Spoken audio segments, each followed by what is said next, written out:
Hello everyone, very very good morning to all of you and welcome to this current affairs series. Guys, आज की video में भी हम discuss करेंगे current affairs यानी कि समसामयिक विषयों पर आधारित कुछ महत्वपूर्ण प्रश्नों को।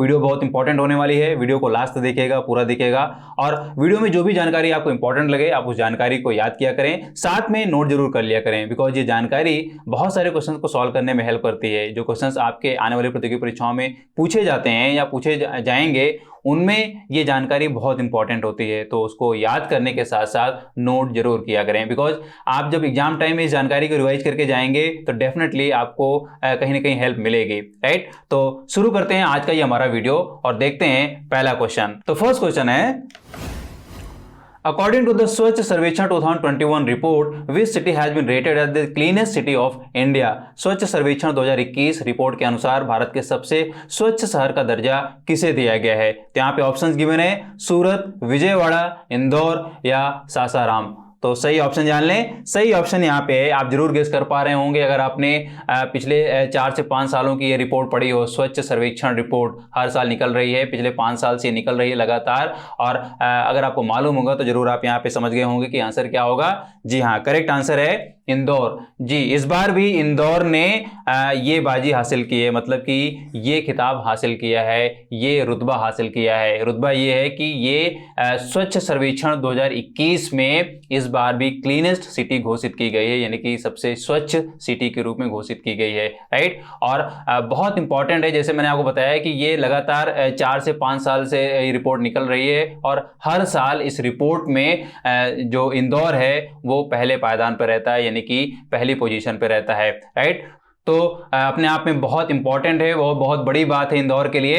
और इंपॉर्टेंट ये रिपोर्ट भी है, स्वच्छ सर्वेक्षण 2021 रिपोर्ट भी बहुत इंपॉर्टेंट है। मैंने आपको पहले भी कई बार बोला है कि जब भी इस तरीके के इंडेक्स निकलें, इस तरह की रिपोर्ट निकलें, तो आपको डिटेल में जरूर पढ़ना है, राइट। अगर हम स्वच्छ सर्वेक्षण 2021 की बात करें तो ये रिपोर्ट भी इस बार कई सारी कैटेगरीज में, यानी कि ये जो सर्वेक्षण है वो कई सारी कैटेगरीज में किया गया है। और ये जो रिपोर्ट बनाई गई है वो कई सारी कैटेगरीज को बताती है, मतलब कि कई सारी कैटेगरी का मतलब यहाँ पे ये है कि नंबर 1 स्टेट कौन सा है, नंबर 1 डिस्ट्रिक्ट कौन सा है, नंबर 1 छावनी कौन सी है, या गंगा के तट में बसे हुए नंबर 1 शहर कौन से हैं। स्वच्छता के मामले में ये बात हो रही है, मतलब कि ये जो पूरी की पूरी रिपोर्ट है वो स्वच्छता को लेकर है। तो ये जो रिपोर्ट बनाई गई है वो कई सारी कैटेगरीज में बनाई गई है, राइट। तो आपको सारे नाम, मतलब उन कैटेगरीज के नाम याद हो जाने चाहिए और उन कैटेगरीज में आने वाले नाम याद हो जाने चाहिए, कौन से शहर हैं, कौन सा स्टेट है, कौन सी छावनी है, राइट। जैसे मैं आपको एग्जांपल के तौर बताऊं कि इस रिपोर्ट में भारत की सबसे क्लीनेस्ट यूटी यानी कि केंद्र शासित जो प्रदेश है वो है चंडीगढ़, राइट। और अगर हम क्लीनेस्ट स्टेट के टर्म में बात करें तो सबसे पहले पायदान पे है छत्तीसगढ़, दूसरा महाराष्ट्र, फिर मध्य प्रदेश आता है, राइट। तो इसी तरीके से और भी कैटेगरीज को आप पढ़ सकते हैं, उनके अंतर्गत आने वाले नामों को याद कर सकते हैं। बहुत इंपॉर्टेंट है, मैं आपको फिर से बोल रहा हूं, डेफिनेटली ये कहीं ना कहीं किसी न किसी एग्जाम में पूछा जाने वाला है, राइट। तो डिटेल में इसके जाएं और इंपॉर्टेंट पॉइंट्स को याद करें, नोट करें और एग्जाम टाइम में रिवाइज करके जरूर जाइएगा। क्वेश्चन आना ही आना है, राइट। नाउ देखते हैं next question. According to the IPF Smart Policing Index 2021, which state's police has got the first place for better performance? IPF Smart Police Index 2021 के अनुसार किस राज्य की पुलिस को बेहतर प्रदर्शन के लिए प्रथम स्थान मिला है? तो यहाँ पे ऑप्शंस गिवन है, Andhra Pradesh police, Uttar Pradesh police, Bihar police या पंजाब पुलिस। तो सही ऑप्शन जान लें। सही ऑप्शन यहाँ पे है आंध्र प्रदेश पुलिस। जी, भारत के आंध्र प्रदेश पुलिस को यहाँ पे आईपीएफ स्मार्ट पुलिसिंग इंडेक्स 2021 में प्रथम स्थान दिया गया है, राइट। बहुत इंपॉर्टेंट ये इंडेक्स है और जैसे आप यहाँ पे देख पा रहे हैं आईपीएफ स्मार्ट पुलिसिंग इंडेक्स 2021, तो यहाँ पे जो एब्रिविएशन आ रहा है आईपीएफ, तो आईपीएफ का मतलब है इंडियन पुलिस फाउंडेशन। तो इस फाउंडेशन के द्वारा बेसिकली ये इंडेक्स बनाया जाता है, एक रिसर्च की जाती है, उस रिसर्च के बेसिस पे एक एनालिसिस की जाती है और वहीं पे डिफरेंट स्टेट्स को एक रैंक दी जाती है, राइट। इसका प्रोसेस क्या है थोड़ा सा भी हम जान लेंगे, लेकिन इससे पहले हमें ये जान लेना चाहिए कि इस इंडेक्स को बनाने का पर्पज क्या है, इस इंडेक्स को किस लिए बनाया जाता है। तो मैं आपको बता दूं कि इस इंडेक्स को बनाने का पर्पज सिर्फ यही है कि पूरे देश में जो पुलिस सिस्टम है, पुलिस जो डिपार्टमेंट है, उस पुलिस सिस्टम को स्मार्ट पुलिसिंग के तहत लाया जा रहा है, मतलब कि उनको स्मार्ट बनाने की कोशिश की जा रही है। लेकिन इस स्मार्ट पुलिसिंग की वजह से नागरिक कितना अपने आप को सुरक्षित महसूस कर रहे हैं या स्मार्ट पुलिसिंग के लिए उनके मन में क्या धारणाएं हैं, स्मार्ट पुलिसिंग के तहत उनकी क्या धारणाएं हैं, उसके बारे में उनके क्या विचार हैं, राइट। तो उसी को एक तरीके से उसी की एनालिसिस करने के लिए ही ये इंडेक्स बनाया जाता है। मतलब कि जो आम नागरिक हैं उनकी धारणाओं के बेसिस पे ही यहाँ पे एक तरीके से जो डिफरेंट स्टेट्स हैं उनको एक रैंक दी जाती है, उनको एक स्कोर दिया जाता है और उसी स्कोर के बेसिस पे एक रैंक बनाई जाती है, राइट। तो इसी स्कोर और रैंक की वजह से यहाँ पे आंध्र प्रदेश पुलिस पहले पायदान पे है और इसका स्कोर है 8.11 आउट ऑफ 10, राइट। तो इसका स्कोर भी एक तरीके से जान लें, इंपॉर्टेंट है, इसका टर्म में भी क्वेश्चन पूछ सकता है, राइट। मतलब कि ये जो इंडेक्सिंग बनाई जाती है वो 10 स्कोर को एक तरीके से रेफरेंस स्कोर की तरह रखा जाता है। मतलब कि 10 स्कोर में ही देखा जाता है कि किस स्टेट को कितना स्कोर मिला है। तो यहाँ पे आंध्र प्रदेश को 8.11 स्कोर मिला है। लेकिन अगर हम यहाँ पे तेलंगाना की बात करें तो तेलंगाना को मिला है 8.10 आउट ऑफ 10, राइट। बहुत इंपॉर्टेंट है एक तरीके से ये तेलंगाना और आंध्र प्रदेश के लिए। आपको तेलंगाना और आंध्र प्रदेश को उसके एडमिनिस्ट्रेशन को भी अलग अलग पढ़ लेना चाहिए कंपटीशन के पॉइंट ऑफ व्यू से, बिकॉज ये दोनों स्टेट एक तरीके से अलग बने हैं, पहले एक थे, लेकिन अब ये किस तरीके से इनका पॉलिटिकल स्ट्रक्चर, किस तरीके से इनका एडमिनिस्ट्रेशन स्ट्रक्चर किस तरीके से है, ये पूरा डिटेल में आपको पढ़ जाना चाहिए, एकदम से रट जाना चाहिए। क्वेश्चन कई बार पूछा जा चुका है जब से इन दोनों स्टेट को अलग किया गया है और आगे भी ये बनता ही रहेगा, राइट। तो एक एडमिनिस्ट्रेशन स्ट्रक्चर के रूप में आप इन दोनों को जरूर पढ़ डालें, राइट। और बाकी अगर मैं यहाँ पे बताऊं तीसरे नंबर पे, तो यहाँ पे आसाम पुलिस को तीसरे नंबर पे रखा गया है और आसाम पुलिस को यहाँ पे मार्क्स मिले हैं 7.89 आउट ऑफ 10, राइट। तो पहले पायदान पे आंध्र प्रदेश है, दूसरे पे तेलंगाना है, तीसरे पे आसाम है। ये तीन आपको याद हो गए। लेकिन अगर हम यहाँ पे निचले पायदान की बात करें, यानी सबसे खराब परफॉर्मर की बात करें, तो सबसे खराब जो परफॉर्मेंस एक तरीके से देखी गई है वो उत्तर प्रदेश और बिहार में देखी गई है, राइट। और सबसे लोवेस्ट बिहार ही है, राइट। तो ये जो सारे राज्य हैं, सारी जो यूटीज हैं, इनको क्या रैंक दी गई है, क्या स्कोर है, ये एक तरीके से अगर आप याद कर पाए तो बहुत ही अच्छा होगा, बिकॉज इनके मार्क्स के टर्म में, इनके स्कोर्स के टर्म में भी क्वेश्चन बन सकती है और रैंक से तो क्वेश्चन बन ही सकता है, राइट। तो ये सब आप डिटेल में पढ़ लें। नाउ देखते हैं next question. Which sports person has been selected for the prestigious Lifetime Achievement Award for 2021 by the Badminton World Federation Council? Badminton world federation council द्वारा 2021 के प्रतिष्ठित लाइफटाइम अचीवमेंट अवार्ड के लिए किस खिलाड़ी को चुना गया है? तो यहाँ पे ऑप्शंस गिवन है, पुलेला गोपीचंद, साइना नेहवाल, प्रकाश पादुकोण या ज्वाला गुट्टा। तो सही ऑप्शन जान लें, सही ऑप्शन यहाँ पे है प्रकाश पादुकोण जी। बहुत ही फेमस नाम है, बहुत ही इंपॉर्टेंट नाम है बैडमिंटन में, आपको जरूर मालूम होना चाहिए। और अगर नहीं मालूम है तो मैं आपको बता दूं कि प्रकाश पादुकोण भारत के पहले ऐसे व्यक्ति रहे हैं, पहले स्पोर्ट्स पर्सन रहे हैं जिन्होंने बैडमिंटन में वर्ल्ड चैंपियनशिप में कोई मेडल जीता था, राइट। बहुत ही इंपॉर्टेंट स्पोर्ट्स पर्सन है, आप इनको डिटेल में जरूर पढ़ जाएं। जैसा मैंने आपको पहले भी कई बार बोला है कि जब भी स्पोर्ट्स पर्सन की बात आए और फेमस स्पोर्ट्स पर्सन की बात आए या बहुत ही लीजेंड स्पोर्ट्स पर्सन की बात आए तो आप उनके डिटेल में जरूर जाएं, उनका करियर किस तरीके से रहा, उनके नाम क्या क्या रिकॉर्ड्स रहे हैं, ये सारी चीजें। तो उसी तरीके से प्रकाश पादुकोण के बारे में भी आप डिटेल में पढ़ सकते हैं, उनके करियर को जान सकते हैं और किन किन फेमस बैडमिंटन खिलाड़ियों के ये कोच रह चुके हैं, ये सारी चीजें, सारे एस्पेक्ट्स में आपको डिटेल में पढ़ लेना चाहिए, क्वेश्चन बन सकता है,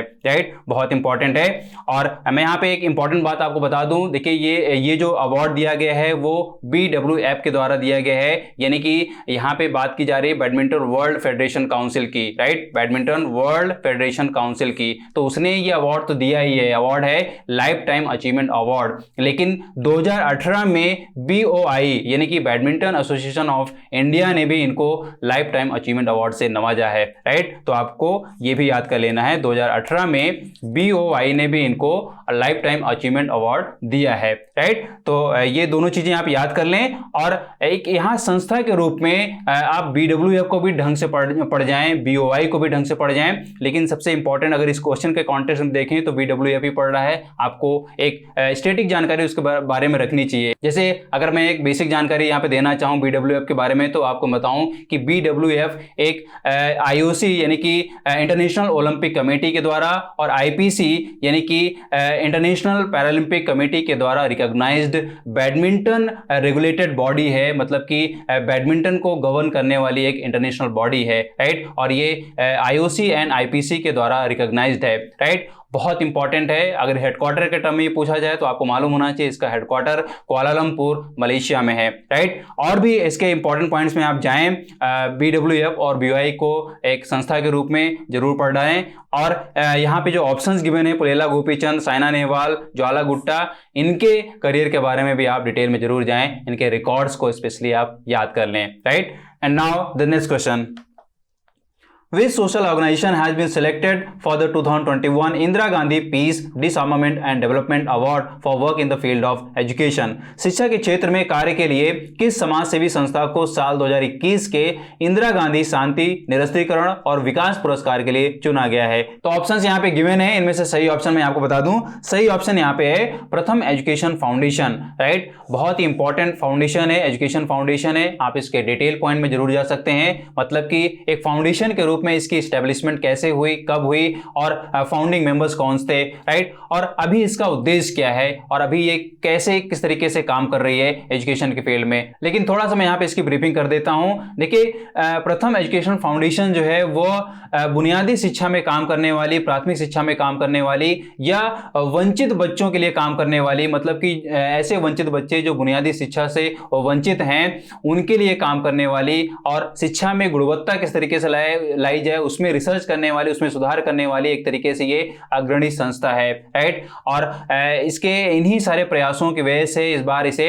इंदिरा गांधी शांति पुरस्कार 2021 दिया गया है, राइट। देखिए, बहुत इंपॉर्टेंट यहाँ पे अवार्ड है और जैसे मैंने आपको बोला कि इंदिरा गांधी पीस प्राइज 2021, तो यहाँ पे ये नाम है, लेकिन इसका पूरा नाम या दूसरा नाम ये भी है Indira Gandhi peace disarmament and development award, right. तो ये नाम भी चलता है, इसको भी आप याद कर लें, ये दोनों सेम नाम है, इंदिरा गांधी पीस प्राइज या Indira Gandhi peace disarmament and development award, right. अगर हम इस अवार्ड के बारे में थोड़ा सा जानना चाहें, इसके जीके के टर्म में जानना चाहें, तो मैं आपको बताऊं कि इस अवार्ड की जो एस्टेब्लिशमेंट हुई थी वो 1986 में हुई थी, राइट। और एक तरीके से ये जैसे यहाँ पे ये लिखा गया है Indira Gandhi peace disarmament and development award, तो उसी तरीके से आप समझ सकते हैं कि इस अवार्ड को एस्टेब्लिश करने का पर्पज क्या रहा होगा, राइट। डिटेल में जरूर जाएं इस अवार्ड के और इंपॉर्टेंट पॉइंट्स को आप जरूर याद करें, जैसे कि इसकी एस्टेब्लिशमेंट किन उद्देश्यों को पूरा करने के लिए की गई थी, राइट। ये बहुत सारे एस्पेक्ट्स हैं अवार्ड के टर्म में, जब भी कोई भी अवार्ड आप पढ़ें उसके डिटेल में जरूर जाएं और इन डायमेंशंस में, इन एस्पेक्ट्स में आप जानकारी इकट्ठा करके याद करें और नोट कर लिया करें। क्वेश्चन जरूर कहीं ना कहीं बनने वाला है, राइट। बाकी यहाँ पे देखिए, उपकार educational society, child rights and you teach for India, ये भी इंपॉर्टेंट सोसाइटी है, फाउंडेशन है, इनके बारे में भी आपको जानकारी इकट्ठी करनी चाहिए। ये किस फील्ड में फेमस हैं और इनके एक तरीके से बेस्ट काम क्या रहे हैं अभी तक, ये बहुत जरूरी होता है। क्वेश्चन इस तरीके से बनते रहते हैं, आप जरूर याद कर लें। नाउ देखते हैं next question, Who is the author of the book Srimad Ramayanam, which was recently released by Vice President M. Venkaiah Naidu? हाल ही में उपराष्ट्रपति एम वेंकैया नायडू द्वारा विमोचित पुस्तक श्रीमद रामायणम के लेखक कौन हैं? तो यहाँ पे ऑप्शंस गिवन है, इनमें से सही ऑप्शन मैं आपको बता दूं, सही ऑप्शन यहाँ पे है सच किरणाचार्य जी। बहुत इंपॉर्टेंट नाम है, बहुत इंपॉर्टेंट राइटर हैं, बहुत सारी राइटिंग्स इन्होंने की हैं और इनकी जो राइटिंग है श्रीमद रामायणम, उसके लिए मतलब इस बुक को विमोचित किया है भारत के उपराष्ट्रपति श्री एम वेंकैया नायडू ने, राइट। तो बहुत इंपॉर्टेंट है, आप एक तरीके से इस बुक के बारे में जानकारी इकट्ठी कर सकते हैं और खासतौर पर सच किरणाचार्य के बारे में जानकारी आपको जरूर इकट्ठी करनी चाहिए कि मतलब इनका राइटिंग का जो एक तरीके से समय रहा है वो किस तरीके से रहा है और इन्होंने कौन कौन सी फेमस राइटिंग्स की हैं। और खास तौर पे अगर मैं आपको यहाँ पे बताना चाहूँ कि श्रीमद रामायणम में क्या उल्लेखित किया गया है या किस विषय पर आधारित है, तो मैं आपको बता दूं कि यह जो बुक है श्रीमद रामायणम, वह भगवान राम के लीडरशिप, उनकी गवर्नेंस यानी कि उनके समय या उनके द्वारा जो शासन चलाया जा रहा था उसके बारे में और उनके द्वारा जो निर्धारित नीति और धर्म का जो शासन था उसके बारे में एक तरीके से ये बुक बताती है, उल्लेखित करती है, राइट। तो बहुत इंपॉर्टेंट है, आप यहाँ पे सच किरणाचार्य को अलग से पढ़ें, उनकी पर्सनैलिटी को पढ़ें, उनकी राइटिंग्स को पढ़ें और अगर यहाँ पे पढ़ना चाहें श्रीमद रामायणम को तो ये भी पढ़ सकते हैं जरूर, इसमें से बहुत कुछ सीखने को आपको मिल सकता है, राइट। तो इसको डिटेल में जरूर पढ़ लें। बाकी यहाँ पे जो ऑप्शंस गिवन हैं इनके टर्म में भी आप डिटेल में जानकारी इकट्ठी करें, ये कौन सी पर्सनालिटीज हैं, किस फील्ड से रिलेटेड हैं और इनका एक तरीके से उस फील्ड में क्या योगदान है, राइट। तो बहुत इंपॉर्टेंट है, इनको आप ढंग से पढ़ लें। नाउ देखते हैं next question, Which fashion stylist has been conferred with the Miss India Worldwide Queen title that was held in Ras Al Khaimah, United Arab Emirates? किस फैशन स्टाइलिस्ट को संयुक्त अरब अमीरात के रास अल खैमा में संपन्न हुए Mrs India World Wide Queen के खिताब से नवाजा गया है? तो यहाँ पे ऑप्शंस गिवन है, डॉक्टर ज्योत्सना, मनासा वाराणसी या पर्ल अग्रवाल या पूजा बदलानी। तो सही ऑप्शन जान लें, सही ऑप्शन यहाँ पे है पूजा बदलानी, राइट। तो ये नाम आप अच्छे से याद कर लें। बाकी यहाँ पे जो ऑप्शंस गिवन है ये भी फेमस नाम है, जैसे कि मैं बात करूं मिस इंडिया की, मिस वर्ल्ड की, मिस यूनिवर्स की, और ये मैं आपके ऊपर छोड़ता हूं, आप यहाँ पता करिए कि ये जो नाम है वो किस प्रतियोगिता से यहाँ पे एसोसिएटेड हैं और किस ईयर से संबंधित हैं, ये भी आपको जानना बहुत जरूरी है। स्टैटिक जानकारी के रूप में आपको मालूम होना चाहिए, और करंट के रूप में यहाँ पे पूजा बदलानी के टर्म में तो क्वेश्चन बन ही सकता है, तो नाम आपको अच्छे से याद कर लेना चाहिए। वहीं अगर हम यहाँ पे बात करें प्रतियोगिता की miss India World Wide queen की, या यहाँ पे हम खिताब की बात करें miss India World Wide queen की, तो इस खिताब के बारे में भी आपको अच्छे से जानकारी इकट्ठी कर लेनी चाहिए, राइट। बहुत इंपॉर्टेंट है, जरूर कहीं ना कहीं क्वेश्चन बनने वाला है। और यही थे हमारे आज के इंपॉर्टेंट एमसीक्यूज जो जरूर आपके किसी न किसी प्रतियोगी परीक्षा में पूछे जा सकते हैं, या उसमें पूछे जाने वाले प्रश्नों के लिए एक इंपॉर्टेंट हिंट के रूप में काम कर सकते हैं, राइट। तो इंपॉर्टेंट पॉइंट्स को याद करें और नोट जरूर बनाते चलें, राइट। तो वीडियो अगर हेल्पफुल लगी हो तो इसको आप लाइक करें, चैनल को सब्सक्राइब कर लें, साथ में बेल आइकन को प्रेस कर लें ताकि इंपॉर्टेंट वीडियोज आपसे मिस ना हो। और अगर आप सोशल मीडिया में फेसबुक और इंस्टाग्राम पे हैं तो वहां पे भी आप हमको फॉलो करें ताकि इंपॉर्टेंट अपडेट्स आपसे मिस ना हो, बिकॉज हम वहां पे भी बहुत सारी अपडेट्स आपको देते रहते हैं। अगर आप ज्यादा से ज्यादा करंट अफेयर्स पढ़ना चाह रहे हैं तो आप हमारी साइट पे जाइए, वहां पे आपको डिफरेंट फील्ड्स के न्यूज पॉइंट वाइज दी जाती हैं। आप उस न्यूज को पॉइंट वाइज पढ़ सकते हैं, कम समय में पढ़ सकते हैं, और पॉइंट वाइज उसको याद कर सकते हैं, उसको नोट कर सकते हैं, और ऑब्वियसली आप उस नोटेड जानकारी को एग्जाम में रिवाइज करके जा सकते हैं ताकि आपको उस जानकारी का एग्जाम में एडवांटेज मिले, राइट। तो पढ़ते रहिए, मस्त रहिए, मिलता हूं आपसे नेक्स्ट वीडियो में, तब तक have a nice day, great day and thank you.